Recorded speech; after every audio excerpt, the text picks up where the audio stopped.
Lifestyle risk factors for idiopathic pulmonary fibrosis. Idiopathic pulmonary fibrosis, IPF, is a progressive and serious lung disease. It causes lung tissue to become more and more scarred, thick, and stiff. The lung scarring makes it progressively more difficult to breathe. New drugs can slow the rate of decline, but there's no cure as yet. IPF occurs mainly in older adults, and in more men than women. Idiopathic means that the cause isn't known. Several studies have identified potential risks. These include genetic factors, viruses, lifestyle factors, environmental factors, and several occupations. But there are still many unknowns about the disease and its progression, and more research is needed. A 2011 study suggests that having a family history of IPF is a strong risk factor for the disease and for its earlier onset. This study found that 10% of its sample of 229 people had a family history of IPF.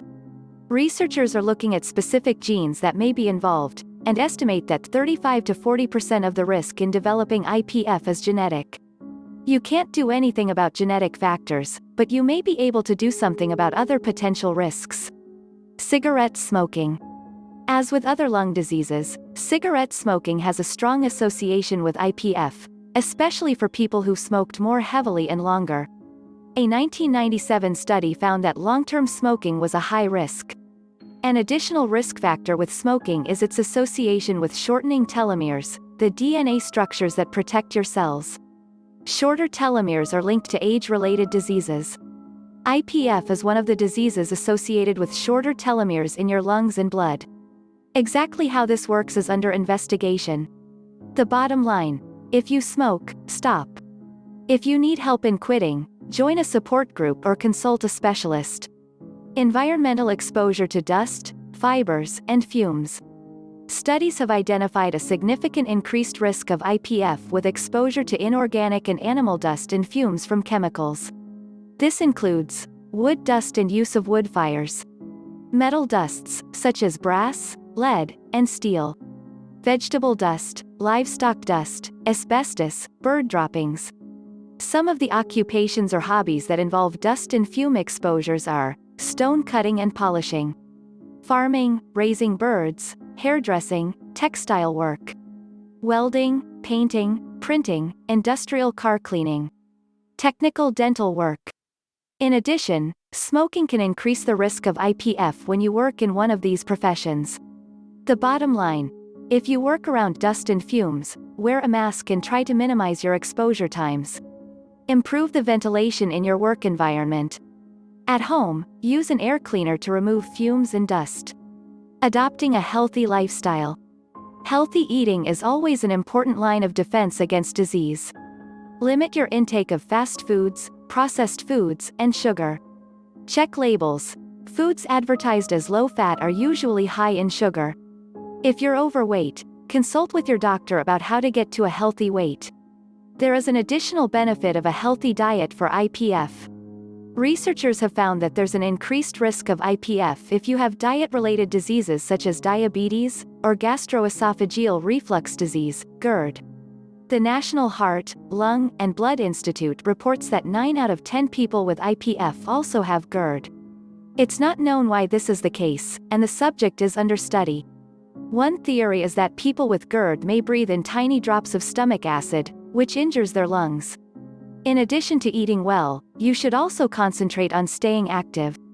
Ask your doctor about the appropriate level of exercise activities for you to maintain your strength and your lungs. Today there are all sorts of programs to help you stay active at any age and with any budget. Community centers and senior centers have free classes in yoga, aerobics, Zumba, Tai Chi, strength training, and various sports. Videos to guide you at home are available to purchase or to check out at the library. Walking is a great moderate exercise, and even walking around your house or apartment counts. There are many other ways to keep your lung power in shape. Try yoga breathing techniques, singing, playing an instrument, dancing, bike riding, swimming, and other sports. Other lifestyle tips. Distress as much as possible.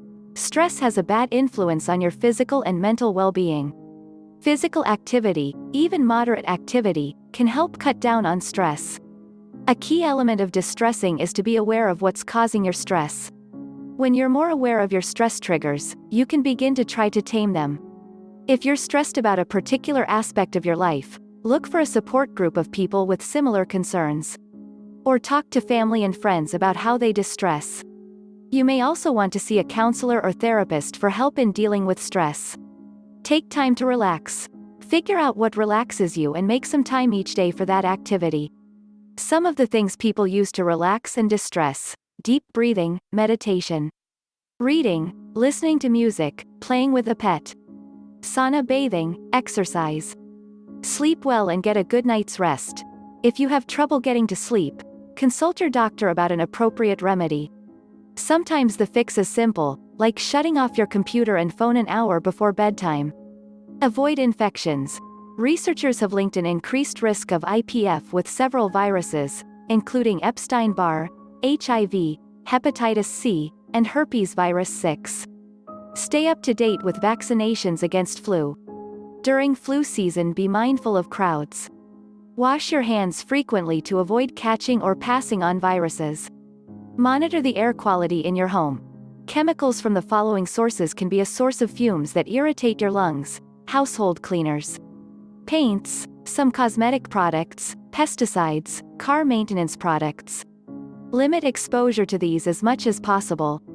Wood burning for heating or cooking also produces dust and fumes. Use an air cleaner if this is a problem. The takeaway: researchers aren't sure what causes IPF. It seems to be a mix of genetic and environmental factors. You can't change your genetics, but you can maintain healthy lifestyle habits that will keep you and your lungs in good shape. Number 1 on the list for smokers: stop smoking.